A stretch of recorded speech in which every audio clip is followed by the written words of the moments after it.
This presentation uses TED Talk guidelines for structure and timeline to introduce my second book, Those in Power.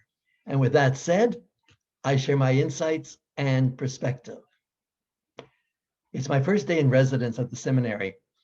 When it is time to call it a day, my roommate is taking off his clothes in front of me and lies on his bed in his underwear. Now, I've had my private fantasies about my movie idol, Steve McQueen, but here I am, my first night in the seminary with feelings that I knew I shouldn't be having about my own Steve McQueen. Fast forward 40 years. I am a chaplain at Headingley Correctional Center. A false sexual accusation has been made against me. The prison superintendent and my bishop have already been notified. I am in total disbelief.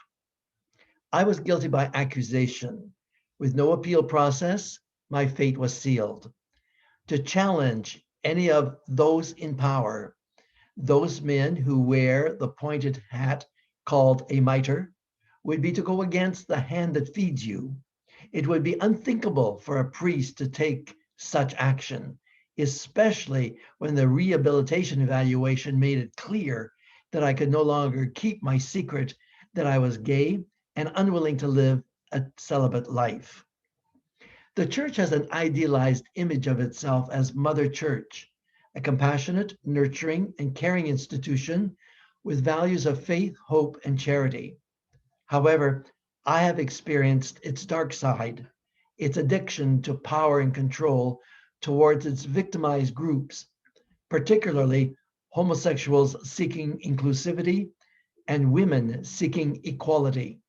We are the outsiders. Here's how the Roman Catholic institution works. When the priests are ordained, they swear allegiance to their bishop and his successors, regardless of how dysfunctional, uncompassionate, or self-seeking some of these men might be. Once ordained, priests become one of the boys, a part of an elite, male, celibate society with its own expectations and fringe benefits. As an ordained priest, I was expected to preach only the church's official teachings and beliefs, and my interpretations and biases were to be kept to myself.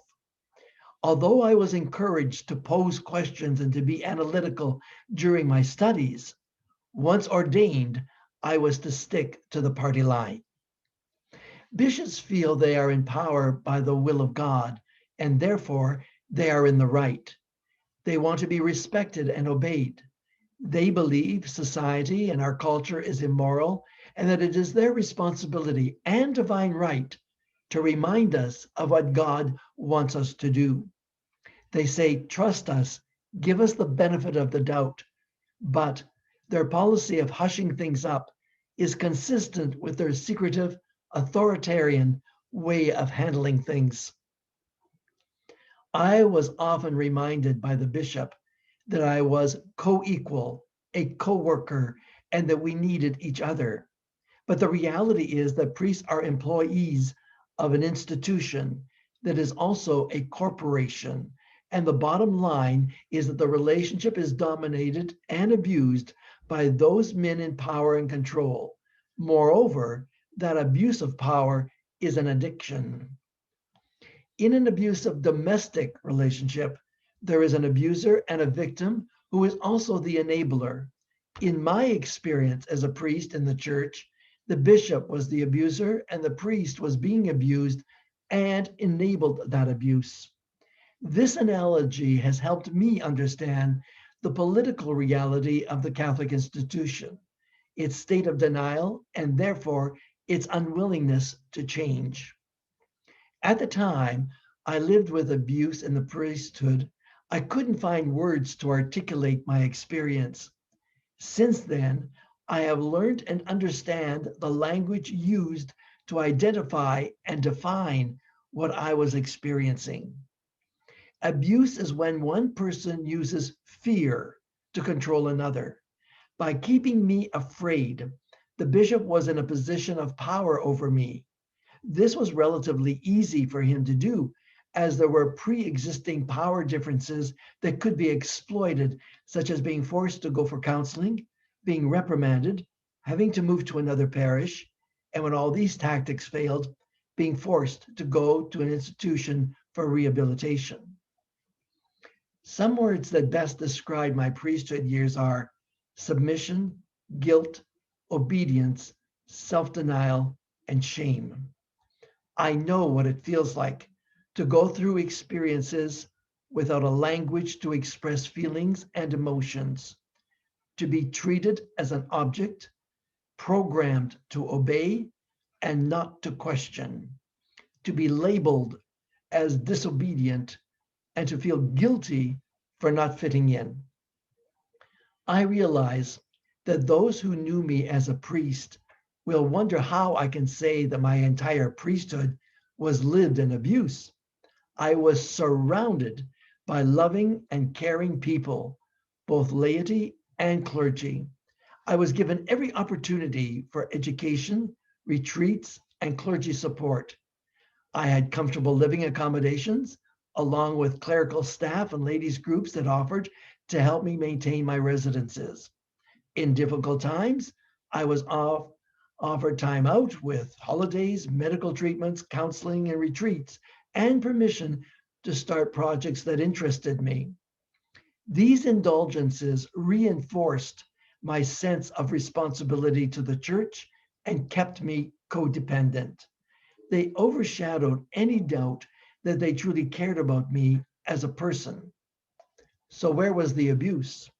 I had the luxury at the time of being an asset to the church, which needed me in reasonably sane condition to function as an efficient enabler and a faithful servant. There is a pattern of painful dependence I played out in an attempt to find safety, approval, self-worth, and identity. Homosexuals have been scapegoats for the church institution throughout history. During feudal times, gays were burned. Today, bishops are increasingly concerned about the role of homosexuality in the priesthood, denying the fact that there are a disproportionately high number of gay men in it. Priests are reminded that homosexuality is a sin if you act on it. As a sensitive gay man, I was vulnerable and easily controlled. I was experiencing a great deal of frustration and anxiety within a patriarchal, self-righteous, homophobic institution.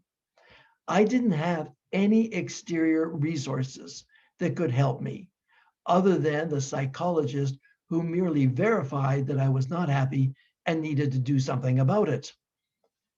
Priests who are visionaries and challenge the system are looked upon as rebels in the church. They are said to be making waves, as discontented to work within the system, as displeased and dissatisfied. All those terms were meant to explain away people like me, who are eventually asked to capitulate or to move on. Priests see their peers being asked to leave or transferred to other dioceses and understand the price to be paid for making those waves. The Catholic Church, which built and has controlled much of the Western world to date, is slowly losing the ability to speak its philosophy to a new wave of secularism in today's society. The church is attracting fewer applicants to the priesthood, and those attracted often mirror the ones already there. Individuals who accept blind obedience and tolerate codependence under the guise of serving the will of God. Those in power remain in denial, labeling all gay priests as potential pedophiles in order to avoid the entire topic of homosexuality. They refuse to see women as equals, nor will they accept them into the ministry. The issues will not go away. In January 2017, CBC The Current aired an interview with the former Vatican doctrinal official and now defrocked Polish priest, Charisma, who came out with his significant other at his side. Charisma was lucky enough to receive the financial and emotional support he needed and challenged other gay priests to follow suit. While I celebrate his courage, I am also skeptical. For the majority of priests, change is not possible without the similar support he received, as they would find themselves isolated, abandoned, and at the mercy of social assistance. There is a spiritual renewal that is taking place outside the Roman Catholic institution, which it can no longer control. The truth is that many people who, in the past, were willing to be subservient are no longer willing to be so. This is the mark of a new age as we evolve as a human race into a spiritual, secularized society. It is unfortunate that those in power are incapable of accepting and speaking the language of the heart, passion, and imagination that gay priests and women could offer the institution. They are unable to move forward into a progressive world and celebrate the gifts that women and gay priests have to offer. Therefore, the church will never be able to allow for, as Pope John XXIII once said of the paradigm shifting Second Vatican Council, the windows to be open wide, to the wind of the Spirit to blow through it. May the God of your understanding continue to guide and empower you.